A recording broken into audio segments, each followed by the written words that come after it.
Bueno, a ver, se me oye, vale, genial.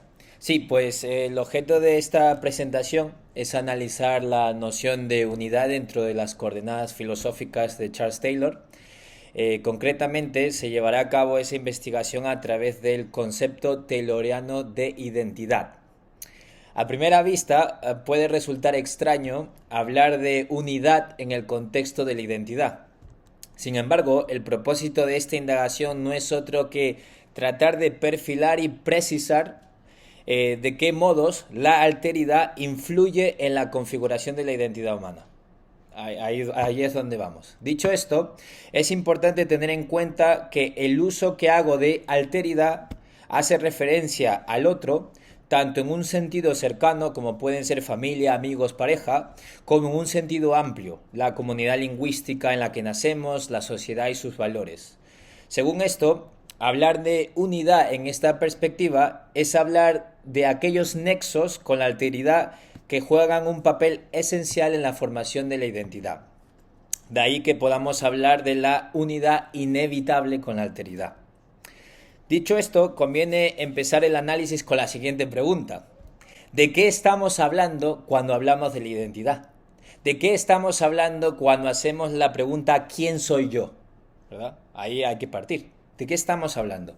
Pues Taylor responde con gran agudeza en Las fuentes del yo. Solo voy a leer esta cita, a las otras haré referencia, y dice lo siguiente. A esa pregunta, es decir, a la pregunta ¿quién soy yo?, no se responde necesariamente con un nombre y una genealogía. Lo que responde a esa pregunta es entender lo que es sumamente importante para nosotros. Saber quién soy yo es conocer dónde me encuentro. Mi identidad se define por los compromisos, y esta es una parte fundamental para entender esto. Mi identidad se define por los compromisos e identificaciones que proporcionan el marco u horizonte dentro del cual yo intento determinar caso a caso lo que es bueno, valioso, lo que se debe hacer, lo que apruebo o a lo que me opongo. En otras palabras, es el horizonte dentro del cual puedo adoptar una postura. Bien, hay dos partes, a mi parecer, esenciales en esta cita, en las que conviene profundizar para entender mejor el posterior análisis. La primera porción o la primera parte afirma lo siguiente.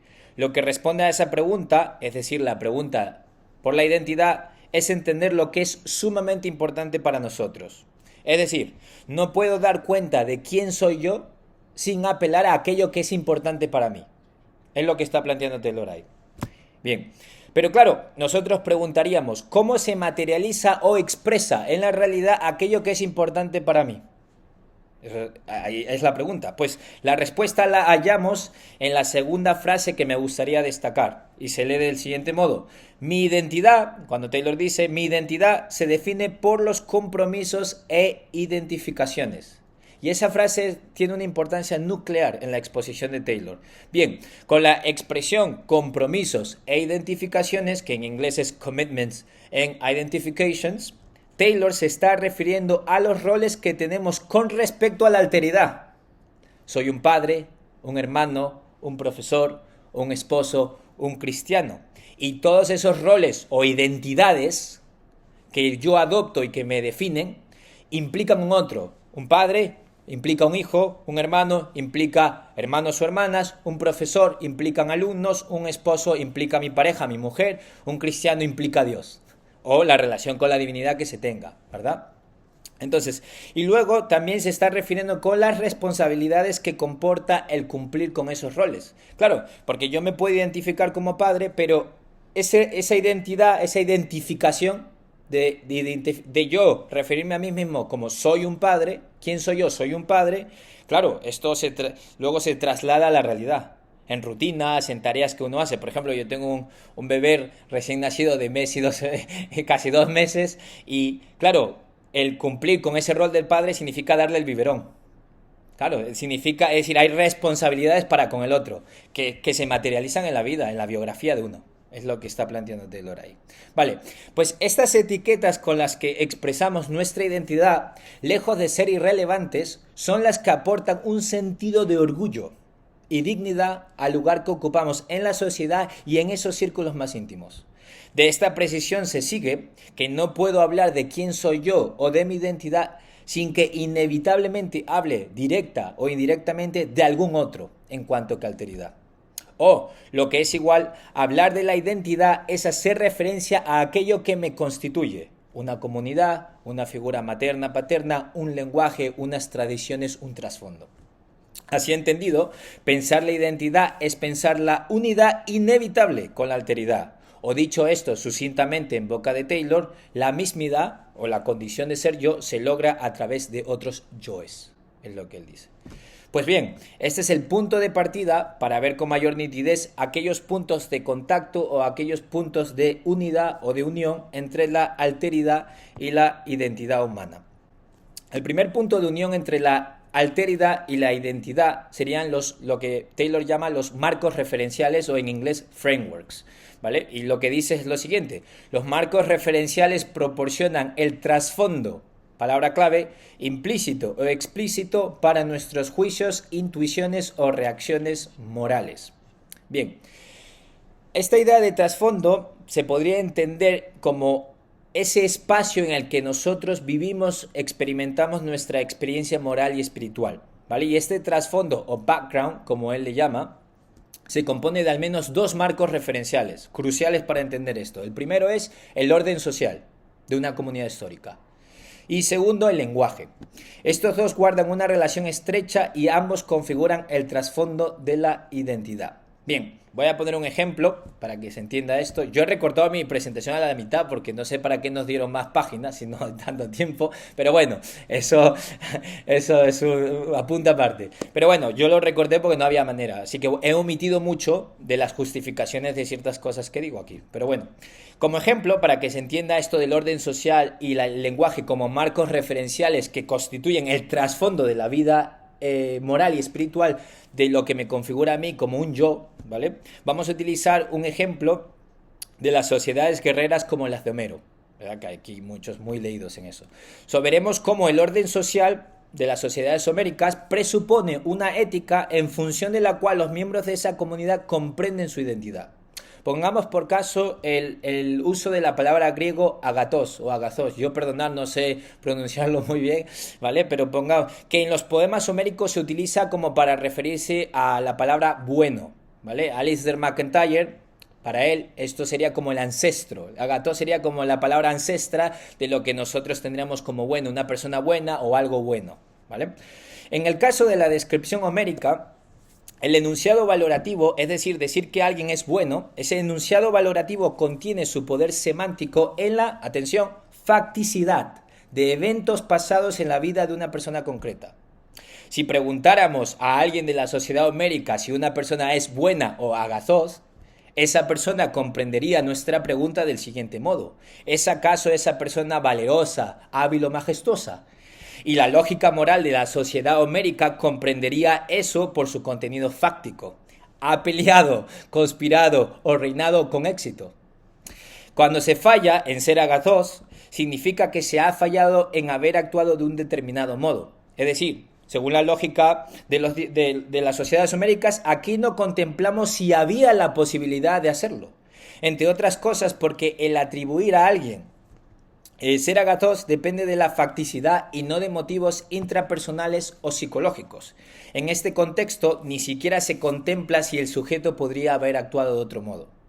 Dentro de nuestra comprensión actual, veríamos obviamente con malos ojos el criticar a alguien por algo que está fuera de su control. No obstante, dentro de una comunidad histórica que encarna, respeta y defiende una ética guerrera del honor, ser agathos o bueno se remite a la evidencia factual y a la predictibilidad del comportamiento en cumplir exitosamente con ese rol social, es decir, pelear bien y ser un buen guerrero. A tenor de lo dicho hasta ahora, no resulta difícil imaginar cómo la formación de la identidad, o lo que es igual, los compromisos e identificaciones que uno puede adoptar, se reviste de carne y hueso a través de las opciones disponibles dentro de una comunidad histórica en particular. Según esto, sería inconcebible en una sociedad guerrera que un hombre alcanzase el honor y la gloria viviendo una vida ordinaria sin pelear en el campo de batalla. De ahí que tratar de definir lo bueno o bueno, desligado del contexto social en el que se usa, nos llevaría a un camino de afirmaciones opacas y nebulosas. En ese orden social y la forma en la que se utiliza el vocabulario moral, esto vendría a marcar, por así decirlo, los límites de autocomprensión, porque ofrecen un número finito y reducido de fuentes morales para nuestra identidad. Por ejemplo, los compromisos e identificaciones que uno puede encarnar en una sociedad guerrera como la de Homero son muy distintos a aquellos que uno puede elegir en la actualidad, y sin embargo gozar de dignidad y respeto en la sociedad. No ser un buen guerrero, no pelear bien en la guerra, no pelear bien en la guerra con éxito, es fallar y no tener una vida digna, un plano de existencia en el que tu orden social te dignifica y en el que tú te autocomprendes. Esa es un poco la conexión del lenguaje y el orden social. Bien, el segundo punto de unión entre la alteridad y la identidad, las fuentes morales en la orientación vital de la persona. Bien, vamos a ver esto. Bien, estos límites de autocomprensión que pone a nuestra disposición ese trasfondo pueden entenderse, para que se entienda esto muy fácilmente, como un mapa. Digamos que el orden social y el lenguaje en el que nazco, en el que se me ha criado, en el que adquiero por mis custodios, etcétera, etcétera, vendrían a ser como un mapa de sentido en el cual yo me encuentro, ¿vale? En el cual puedo configurar mi identidad. Pero hace falta que yo sepa también el lugar que yo ocupo en ese mapa para adquirir una orientación en mi vida. Es decir, no hace falta simplemente tener los materiales en bruto, una comunidad lingüística, un orden social, etcétera, etcétera. Necesito yo saber dónde me posiciono con respecto a ese mapa, con respecto a esas identificaciones y roles. Bien.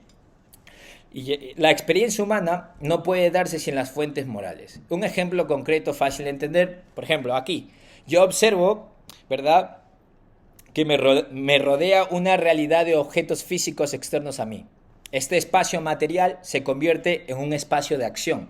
Para poder yo decidir cuál va a ser mi siguiente paso, uno necesariamente, en este caso yo, tengo que ver la realidad como un espacio de significado. Es decir, la manera en cómo yo me relaciono con las cosas es ya en un plano de significado para mí.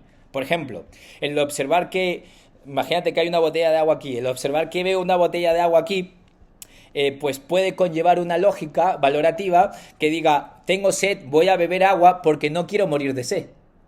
Pero claro, ese estado fisiológico de deshidratación implica que esa persona hipotética ha hecho valoración acerca del estatus de su vida. A saber, es mejor estar vivo que muerto. Claro, es decir, que en esa acción de yo beber agua, por mi estado fisiológico de deshidratación, el hecho de que yo al final yo opte por beber ya implica una valoración sobre la realidad que es, prefiero estar vivo que muerto. Esa es la cuestión.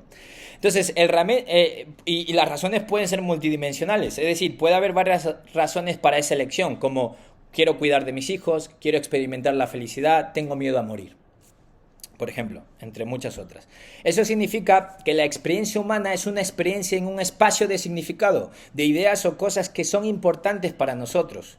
Entonces, de aquí se puede concluir en resumen que todas las personas estamos atravesadas o constituidas por una jerarquía de valores o bienes vitales que Taylor llama life goods, ¿vale? Bienes vitales, y en la cima de esa jerarquía, de esa pirámide de valores, estaría lo que Taylor llama hypergood, el hiperbién, ¿vale? Como aquello que está a la cima.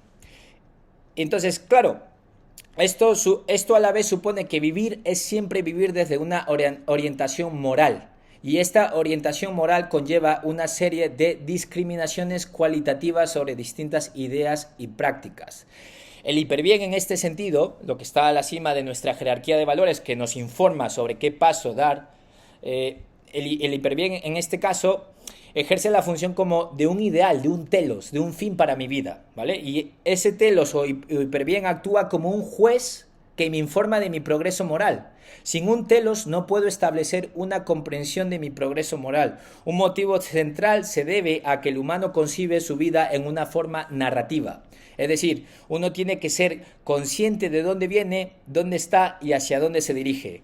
Aquello que me guía es aquello que concibo como la realidad más deseada o el lugar en el que quiero estar en este mapa de sentido. Por ejemplo, Si un cristiano quiere acercarse más a Dios, porque en su jerarquía de valores de aquello que es importante para esa persona cristiana está Dios a la cima, como hiperbién o como bien constitutivo que llama Taylor, pues entonces yo interpretaré que el camino que me va a acercar más a ese hiperbién, que puede ser, no sé, amar y ser amado por Dios, se encuentra en rezar, obrar de un modo que se asemeje a la vida de Jesús, por ejemplo.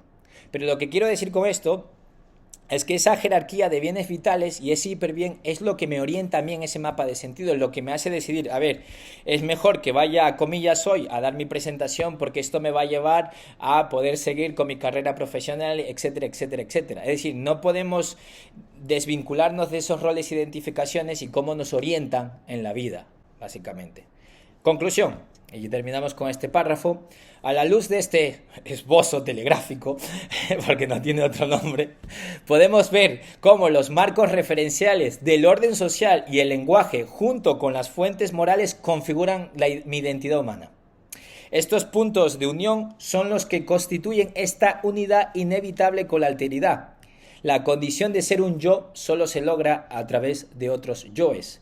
Uno puede tener una actitud ambivalente o rebelde con respecto a la comunidad que le constituye y limitarse a otra de su elección. Eso es verdad. Pero ningún malabar desesperado que hagamos para desvincularnos de la alteridad tiene éxito.